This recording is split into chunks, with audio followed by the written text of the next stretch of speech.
shortly after this. Just to clear up one thing that was asked by Jeff earlier, disciplinary action could include termination, correct? Correct. Okay. Hopefully it doesn't come to that. Our role is, of course, to convey to federal employees the safety, the effectiveness, the availability of vaccines which are readily available across the And country. is fully vaccinated for those employees and contractors 2 shots or 3 shots?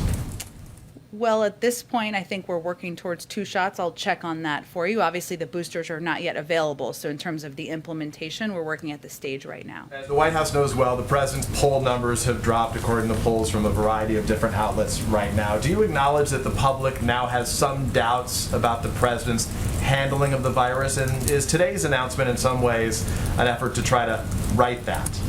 This is not a political speech, and it's certainly not about poll numbers.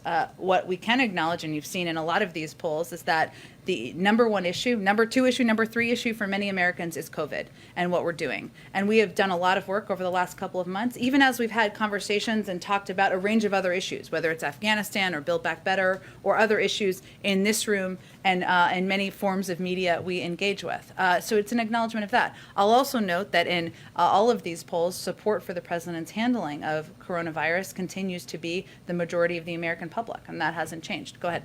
The American Federation of Government Employees says it encourages its members to get vaccinated, but suggests that this should be a mandatory subject of bargaining with the federal government.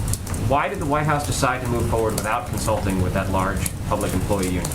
Well, we have a range of consultations with labor unions, including that one, and that has been the case for several weeks and months as we have worked to implement additional steps. But look, our objective here is to continue to save lives, continue to protect more people from coronavirus, and continue to stop the spread of coronavirus across the country. We understand there will be objections, there will be concerns, there will be criticisms, but our role here is to save lives, and we welcome feedback and engagement, but we're going to stay true to our goal.